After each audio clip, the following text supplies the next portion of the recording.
Hi,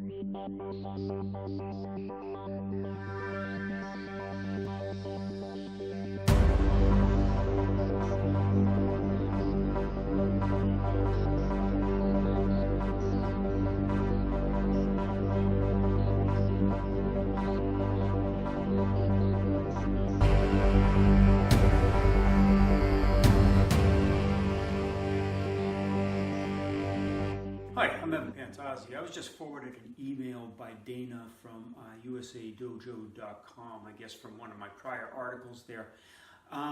She had sent a question along from Brandon Broderick, who had met me out in Colorado, Boulder, Colorado, at a seminar over 10 years ago now. And he fired a question off at her, and she sent it to me, so I'm going to answer it here on YouTube.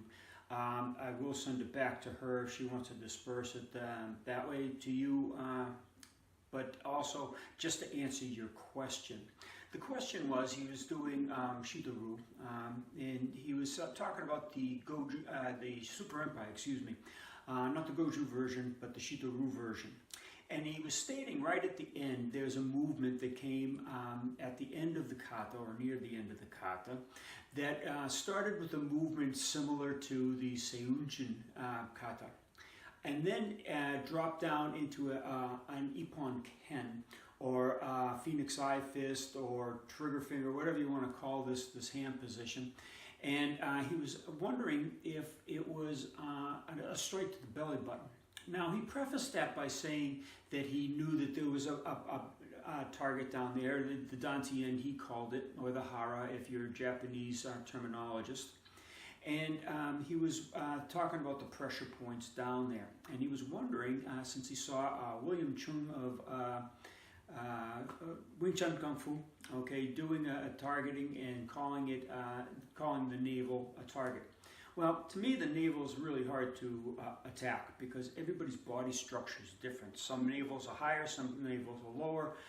People have got a bigger belly. It's harder to find that navel, or maybe it's slanted down. You can't get in there from an upward direction, whatever the case may be. Yeah, it could be pretty painful if you got jabbed in there. Would it be life-threatening? I don't know. I've never worked on it as a target because there's too much abdominal structure behind it. Behind that, okay, you're going to go into the bowels, and they're not as weak as the organs, the vascular tissue, the neurological tissue. So again, for me, it's not a viable target. If you kick hard enough below the navel, the Myojogo, is a target down there, okay. The target down there from Mohan Soken's notes, I've done an expose, and I'll put a link in this video below so you can follow that link and see the anatomical structure below that. But what could this movement be doing? Now in GoJu, they start from this position and they go into this hand position, the nukate, okay, with a hand covering position. And in the Shito-ryu, they bring the hand under in a clenched fist position, and then you have the Ippon Ken, which is striking downward. Now what could those be? Now there's several targets. Now you got to remember that it's not target specific. You don't keep one target in mind. What you do is you learn the targets and the proper tools to attack those targets with the correct trajectories. So you're sending either the neurological message, you're backing up, stopping, or rushing the blood through a vascular tissue, splitting an organ, say the liver or spleen, things of this nature. All right, so this is what you want to keep in mind. Okay, again, I don't work with pressure points. I'm working with real anatomical structures. So what would that signify as a target? Well, don't keep one target in your mind. Take the posture out of the form, and then see what you can do with it, what targets you're familiar with already that you could affect. As example, if I'm in a clenched position, I grab someone behind the head and I pull them down and I strike right into the collarbone. So I pull their head down toward my body to pull them in, and then strike right down into the clavicle area. You're going to hit the brachial plexus. Extreme pain, physical dysfunction of the body, possibly unconsciousness. If you hit the vascular tissue under there, and again, I've done videos here on YouTube that explain that vascular tissue, also at Kyusho.com. You'll see how you can cause a vasovagal syncope, or passing out from lowering blood pressure, or also the neurological shock on the brachial plexus. That's one idea. Okay, another idea would be grab someone by the shirt and pull them in and down. If you're grabbing them by the shoulder from the clench position, their head's going to rotate, giving you the whole side of their head to strike into the side of the neck. Transverse cervical nerve, you could hit into the carotid artery. See, so there's many different targets. Let's go, you could talk about the facial nerve right behind the jaw. You can talk about the mental nerve. You can talk about the infraorbital nerve, the supraorbital nerve. There's many different targets that could coincide with if you are adapted to hitting those specific targets with that tool. And you should practice stationary targeting at first to find the targets, get the correct tool working for you. Hold the tool so it's secure in battle. Because when you're going fast, okay, sometimes the application is going to get messed up a little bit. And if you hit, for example, off, and you haven't conditioned this fist here, the single knuckle, which I believe came from the single blade of grass of the Bubishi. Anyway, as you're hitting into something and you stretch that, you could damage your joint. So you have to train that weapon on makawara. You can train it on heavy bags. Once you get to the situation where you're hitting heavy bag or rubber tires with this, then you're pretty secure in the fact that you're not going to damage your finger and you know exactly how to work that. Then you grab onto a person from the clench position, say, okay, and pull them slightly into that position so you could strike maybe into the carotid sinus. Pull a little bit further and their head turns, strike into the mental nerve. Pull a little harder, strike into the infraorbital nerve. So you can build on this repertoire. And then you put it into your light sparring where you close in for the clench, get the person and grab and pull them into that technique. Then you go into your grappling, or you're on the ground, you're grappling around, whether they're on top of you, whether they're on the bottom. You're going to pull them in, turning the head once again as you pull in towards your body for your strength and your security, because you're using pectorals, abdominals, latissimus muscles, side obliques, shoulder muscles. You're pulling everything down and in with that action. So you're getting a full body contraction to really pull them in, to extend the targets toward you so you can have a more vulnerable target when you strike. Now, here's something you want to consider also. This dermatome has forever been used by many Kyusho experts, and the reason is it's easy to get to. And what happens is it causes great effect because usually the head gets turned. Now, if you're turning the head, you can literally stretch out the nerves that are in here. You can stretch out vascular tissue, stretch out the muscles to get reflexive actions on the muscle spindle cells. There's no real limit to what you can accomplish with this. You can do it from any position. So again, don't think of just one target. Think of many. Think of the tool first. Think of targets second, and think of trajectories on those targets to get the results you want to incapacitate the opponent quickly. And then this method, this one method of coming out of the Suparempi, okay, coming down into this form, or even coming straight in like the GoJu style teaches you, will have an infinite number of possibilities for you and much greater value. Thanks for the question. Okay, here we are. We're going to take a look at the shoulder area and the anatomy and what happened in that filming. Let's peel away the skin first. Now we can start to see that you have some muscle structures, some nerve structures, of course the skeletal structure. When I struck him, I came down into this hollow pocket right in through here. Now if we bring back the skin for a second and then just fade this away, and we'll fade that neck out as well, you can start to see that area, let's just fade that out just for continuity. Okay, you can start to see that area is only covered by the skin. It's not really protected. All right, now let's take that away and let's go in there just a little deeper. Okay, now you have the trapezius muscle here that's in your way to get in back here, but let's fade that one also because I want to show you something. There's not, if you hit on the trapezius muscle, and a lot of people run into that trapezius muscle because it's rather large, And there's a little nerve, a little vein in there, or an artery, excuse me. And yeah, you can pinch them a little bit, but it's very difficult, especially if the person really works out. This muscle will be very strong. So we don't want to attack in this area. Now this area here, this is called the platysma muscle. And it's not as thick as the trapezius, but again, someone that works or works out can have a very strong set of muscles in here, and it would be tougher to get in there. But this hollow pocket, that's our target. Now, if we zoom in on that, we can start to see that there's a lot of good stuff in there. Let's bring him over just a little bit. You can start to see that there's a lot of nerve in there. Now, let's hide the muscle here, and we can get in a little deeper. You can start to see there's a lot of vascular tissue as well, but a lot of nerve right in through here. You can't really hit the arteries or the veins. Now, this blue one is a vein, the red one is an artery. Now, you can't really hit them without hitting a nerve. And the nerves are there, again, I've mentioned this many times, but the nerve is there in partiality to protect the deeper and weaker structures of the vascular tissue. They're more vital. The nerves aren't as vital in this area. You paralyze the arms, as you saw when I struck it.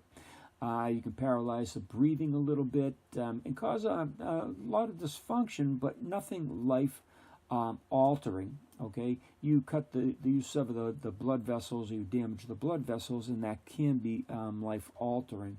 So that's why these nerves overlie them with the pain factor to pull away from, with the withdrawal reflex, away from that pain.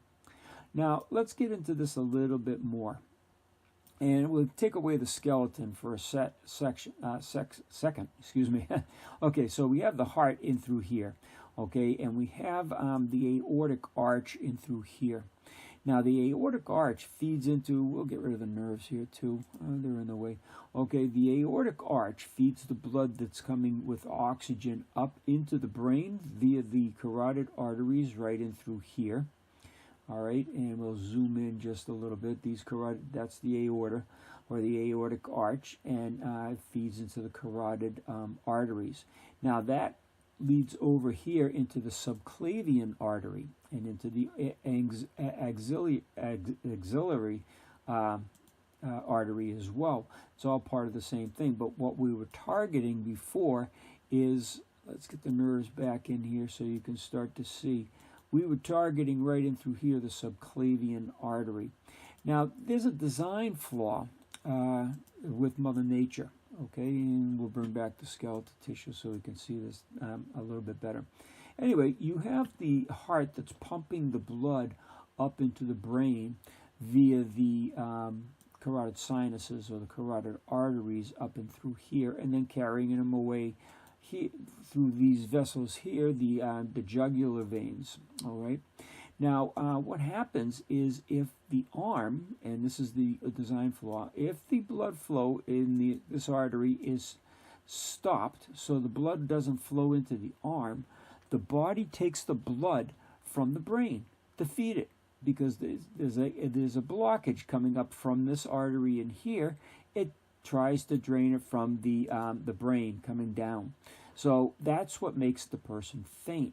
Now, you'll see in that film that I did right here, which is from Kata, that I hit mainly the nerve because he let out a loud scream and caused him a lot of pain. It paralyzed his arm.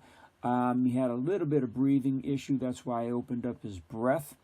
And he repassed out. So I tagged the blood vessel because that'll cause a fainting and the blood pressure to drop. And that's why I had to wake him up a second time. I didn't lay him down because I hadn't attacked the blood that severely. It was mainly the pain of the arm, and you could see he was clutching his chest also, because the pain goes right into the center of your chest, into the heart, it feels like.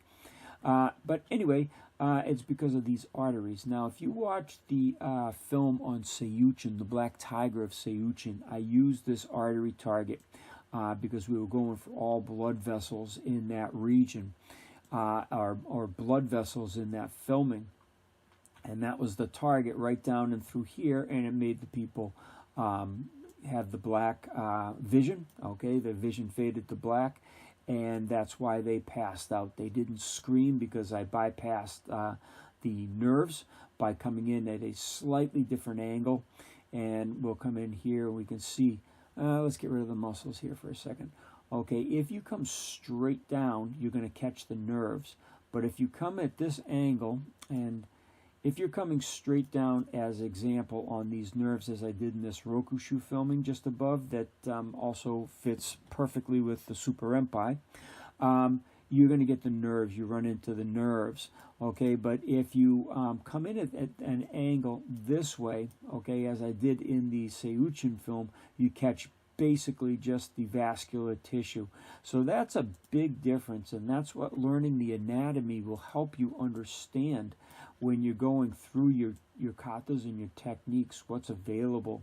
Now, this was just the one target that I picked, but if you had grabbed him and pulled this man in, you could hit anywhere in the neck. You have all sorts of nerves. You have all sorts of blood vessels you could attack. You have the mental nerve over and through here, the facial nerve there, the zygomatic nerve. So many nerves you can hit with that one kata move. So you have to take your kata. You have to look at what you want to accomplish with it, take the piece, and then just start working on it, because you'll see that if you only have one target in mind, not only are you limiting yourself, but it might just be the wrong target. Now remember, Brendan's question was, can I hit into the navel, okay, and cause the disruption? Okay, so let's take a look here. Let's bring this guy's skin back so we can see his navel. Okay, this guy's got a lower navel. Some people have the navel up here. Some people have the big paunch here, so this navel is facing downward. Hard to get in there. But taking away the skin, let's take away the skin here. Okay, and let's hide these muscles. Okay, you can start to see that it's not just one set of muscles. You're going in pretty deep here before you get in. Now, this is the second layer. This is the third layer before you get into any severe targets. And look how far away from the surface any targets are. The nerve, okay, but look at where the blood vessels are. They're halfway through the body. Let's hide this one out as well. And you can start to see you've got about 5 or 6 inches before you get into that artery. And that's the one I was mentioning about with Ohan Soken's note that this was one of the targets. Anyway, that's on a different film. But you can start to see that this area is so well protected that you have so many layers, and your real blood tissue is back here, that the question about stabbing a person in the navel with a shoken just doesn't seem like a viable technique to me. But anyway, there's a suggestion for you. I hope this works out well for you and you understand the anatomy just a little bit better.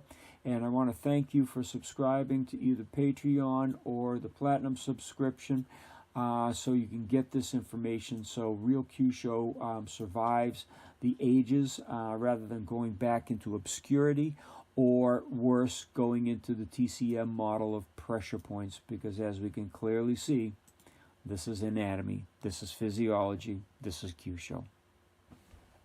Strike up into the eyes. The kata turns, goes in with the fist, pulls back. And it does this 3 times.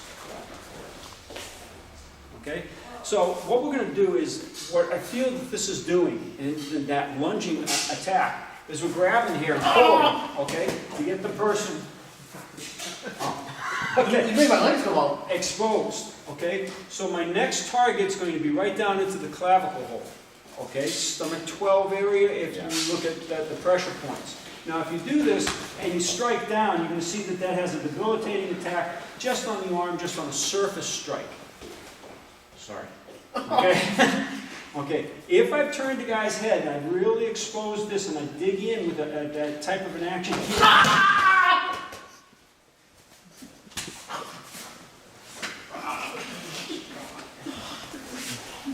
Did you shoot him?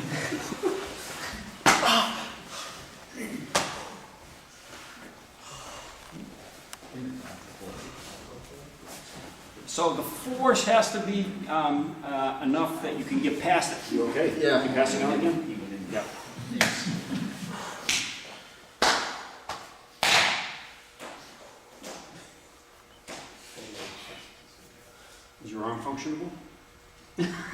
I don't want to move it. I guess it's left-handed. Okay, so explain explain what happened on that attack. It felt, first my whole body seized, my legs just completely curled up, and then it was just a concentrated pain of everything just seizing up inside of here, and it was like I couldn't breathe, I couldn't move my legs. It was just, everything was just black, and just nothing was working. Okay. When you come down out of this area, what happens is you have, from the heart, you have the vascular tissue that comes over on an arch, okay, the aortic arch and the jugular arch. It's on both sides, okay? You have branches that go up into the head via this area here. But from here, there's a major plexus of nerves that comes down here, the brachial plexus, they call it. There's also a plexus of vascular tissue as well. So you're attacking both. Now, what I did the first time, which you saw, I just dropped them a little bit, is I just gave them a light poke down and in. But that's not the technique. The technique, when you're doing this form, you're going to see little rotations. Okay, don't pay so much attention to, okay, pay attention to the weapon, but don't pay attention to the movement outward. That's not the issue. The issue is these little movements, where this was hooking down before it comes right back up again. Okay? So we pulled the guy's head back to expose that target, and then we dug in like that can opener that we were doing earlier coming from this direction. All right? So what I did was I went into the hole of the clavicle right in through there. I not only pushed down with pressure, but I sealed it this way because I didn't want to get one vein or one nerve. I wanted to cut across all of them to disrupt more tissue. Okay? He went black because I got deep enough to get the vein. Okay? And he seized up because before I get to the vein, I get to the nerve. So I got the two actions in one. It sealed his breath because they came in from the top. Okay, again, everything from here to here will stop the breathing because the bronchial tubes will seal or they'll constrict. Okay, and so I got a lot of things going on. I got the breath, I've got the nerves, and I got the blood. That's a good target to know. Okay.